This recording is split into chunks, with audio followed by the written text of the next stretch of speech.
Okay, this is really awkward because I was supposed to make a video on Behemoth, but I'll show gameplay that I can find of me doing X things. So everyone asked me for a Behemoth video from yesterday's video, and this is what I have to show. I've made 6 builds, the 7th build isn't done, but it's more for the movement tech type SMG GL type beat like hynra posted earlier today. I will link all of the things I mentioned in the description.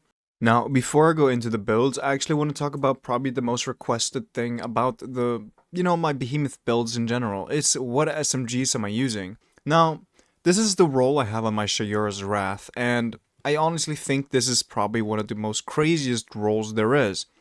Because if you don't know, Elemental Capacitor increases your ADS movement speed, so does Moving Target, and so does PKs, and also, it also bases off your mobility. So if you have tier 10 mobility with Elemental Capacitor and Moving Target, you go incredibly fast. And I don't think people realize it looks like you're sprinting while ADSing with your SMG. Now, this is of course something you need to get used to because it doesn't look normal or it doesn't feel normal. It feels really fast, and if you're not used to it, basically, it's going to be really difficult.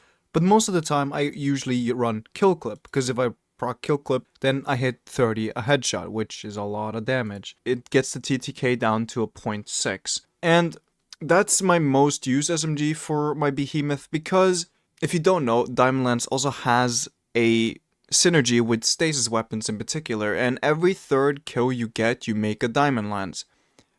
And this is a really good SMG overall. I just think the sway on the ADS is way too much. That's the only reason I don't like this. Now, you can of course go with Killing Wind, which is one perk I recommend, Moving Target or Dynamic Sway Reduction. If you can get one with all 3, that would be incredible, and then you can play around with whatever you want. And then would get one with Target Lock, hopefully Headstone, and maybe even Harmony.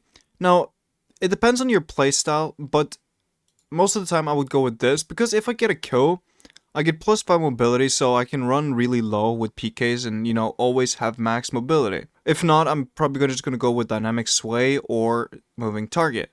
And it makes up for it, it really does. It feels really amazing using something like Dynamic Sway, and so does Moving Target for the increased ADS movement speed. But the SMG I've been using over it, because this thing doesn't really have any sway, and I really do enjoy the sight on this SMG. The problem about it was it has a really low zoom factor compared to Shayura's Wrath. Shayura's Wrath used to be 17, but they changed it over time, but now zoom doesn't matter. And this is the role I ended up on, Under Pressure and Headstone. I think Headstone is amazing for 3v3s with res, because people don't really realize that you can just break the crystal and res them. It puts a barrier in front of them, so it makes it hard for them to actually go and get the res. And you can't even see it if it's inside of the crystal. But this is the role I would go with, and I think this SMG is really underrated overall. But at the end of the day, 3 stasis weapon kills is going to be really difficult, especially inside of something like Trials. That's why I usually just back down to Shayura's Wrath. But let me go over the builds since servers are down and this is the only way I can really show it. First of all, we have my daily driver build. And with this build, I get pretty good stats. I've decided to go more into discipline than more into mobility and intellect. Because, PK gives you +5 mobility, so that gives me a 7 tier mobility. With 100 resil, 100 recovery, 6 discipline, 9 intellect, and 4 strength. Now, a common theme you're going to see on these builds is there's really low strength, and I don't really focus on them whatsoever. Though, overall, I would recommend going more into strength than I have because the melee ability is really strong. Probably one of Behemoth's most or strongest abilities in general. But the fragments and aspects I've chose to go with is Diamond Lance and Cryoclasm for the increased slide, and Diamond Lance is really good for the freeze. I've mostly just gone with the fragments that gives me stat boosts, and of course Whisper of Fissures, which, isn't always the best, but it allows me to shatter more, and it works really well with something like Conditional Finality. And speaking of Conditional Finality, if you don't know, Conditional Finality has a synergy with Stasis, and especially on Behemoth and Stasis Warlock, if you get a shatter kill with the Diamond Lance, you make one. And then on top of that, if you're on Stasis Warlock, you will use Ice Flare bolts if you get a shatter kill, which allows you to chain freeze people close to you. Titans is, in my opinion, better because if they're not close, then you can't really do anything. But on Behemoth, when you get the shatter kill, you can pick up the ice pick, the diamond lance, and use it on anyone else. The best setup I found on Behemoth Titan for a hand cannon and shotgun was Crest of Alpalupi. It allows me to heal off barricades, which is really nice. And if I made a orb, I will also heal even more. Oh shit, I'm missing a mod here. I'm supposed to have powerful attractions. Automatically collects nearby orbs of power when activate your class ability. Really good mod, and a lot of people don't really use it. It allows you to combine that with your leg mods to, for example, get surges, healing, ability recharge off a barricade pop if you make an orb. And the nade I chose to go with mostly is Cold Snap. And I went to Cold Snap because I didn't realize how good it actually was. I think it's probably the best grenade on Stasis by far, and unless you're playing something like a GL SMG, which the build I'm talking about I haven't made, but a great example of that is looking at hynra's latest video. The only thing I would change about it is put on Fighting a Lion instead of a normal GL. Because Fighting Lion gives you increased accuracy and swap speed whenever you hit someone with your GL. And it's really good to pair up with an SMG, for example, or shatter your crystals. So I would give that a go. Now, I'll be trying to play the things that I'm talking about in the background, because I recorded something yesterday, and it will show off more tech behind Behemoth. If you don't know Diamond Lance, you're able to throw the Diamond Lance and slam to the ground at the same time, which means you can easily outmaneuver your enemies while freezing them. Now, with my DMT setup, I chose to go with Lion Rampants for the in-air accuracy you get from jumping. And the way I want to use this was use Howl of the Storm, so in case it ever ends up me being in a close quarter situation, I can freeze them. And then you have the Lance Cap setup. I think this is probably one of the most fun ones that I figured out unexpectedly. If you don't know how Lance Cap works, 3 precision shots will create a diamond lance if you're sitting behind your rally barricade, which is also why I chose to pair this up with a pulse rifle. Now, if you're using a pulse rifle, one burst for all headshots will make the Stasis Diamond Lance. And if I get a kill, I have something called Golden Tricorn, then I can throw my ice pick at someone, slide across them with Cryoclasm, and get Golden Tricorn times 2. Which, I actually found that would happen more often than not, which I got surprised about. There's not much more to say about this than this is more of a slow playstyle compared to the other ones, which is more of an aggressive and very, very active playstyle compared to the others. And then you have the Headstone SMG. I've actually found this really useful inside of something like Trials. You get a kill and you make them into a crystal, a stasis crystal, which means their orb will be inside of the crystal. And a lot of people ignore the crystal for some reason. They just think the ghost is gone. GG's, like, go next. Which surprised me a lot. For aspects, I still use Cryoclasm Diamond Lance. It's the most common theme between all of these. I just think it's the best combo on Stasis.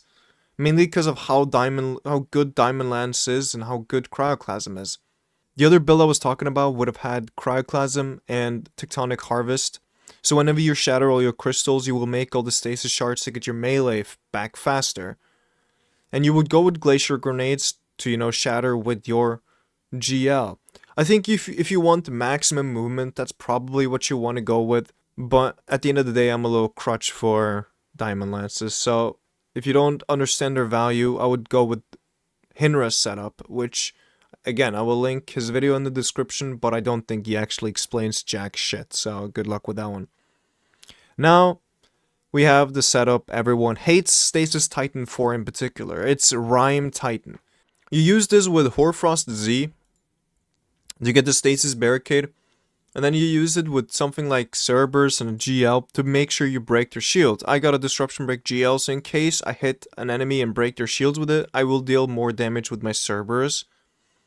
Which, again, just leads to me being able to shit on people. This setup is better as a team composition more than anything. You're not going to get too much utility for only you using it, but You know, I don't really like this playstyle. It's really boring, and if a team knows how to play against you, they're just gonna spam Wither Horde on you, and it's GG's basically. But for clueless people or a really slow game, I would actually consider this a good loadout. But people have learned and everyone understands how to fight against it now, so it's not recommended. But out of all these builds I have made and all of the builds that I've talked about, oh yeah, I didn't even show you it. So the Rhyme build, if you're curious, is gonna be Hollow the Storm with Tectonic Harvest, and then you want to use Whisper of Fissures for increased shadow damage. Whisper of Rhyme for collecting stasis shards gives you, a overshield, and Whisper of Chains give you damage resist while being close to your stasis crystals. And then you have Whisper of Shards from shattering a stasis crystal, boost your grenade energy recharge rate. So, at the end of the day, it's a pretty good setup for ability spam, but I don't think it's worth it whatsoever, at all. The build I will probably recommend for the most people is the bottom two builds here, main Hankin, conditional, and main build. Main build is my playstyle mainly, that's how I've understood and how I've enjoyed Behemoth the most. But the conditional one I'm starting to like a lot more. I've been playing around with it a lot in trials this weekend, and I've shit on some teams I shouldn't have normally, but it's mainly because I get my, conditional kill and then I can freeze the next target with my Diamond Lance. Anyway, for the people who watched my yesterday's video, if you want my video to get Movie of the Week, go and vote on it. It will be in the pinned comments, and, it would be dope. And if you haven't seen the video, you should go and check it out. It's a really good video, and I think, people should be inspired to use Behemoth more, because it is the least played class for a reason. It's not just the same good old plain playstyle as everything else like Void or Arc Titan. It's not like you just get free overshields or free health regen from getting a melee kill. And for the rest of you people who are still watching this video, if you are in my Discord server, or you should join my Discord server, because I'm asking for you guys to send me in clips of you guys, doing crazy shit with Behemoth. I think it would be a fun little experiment to see all the cool things that you guys can manage to do by playing the class. And that's kinda it. I hope you enjoyed this video, and I'll see you guys around. Goodbye.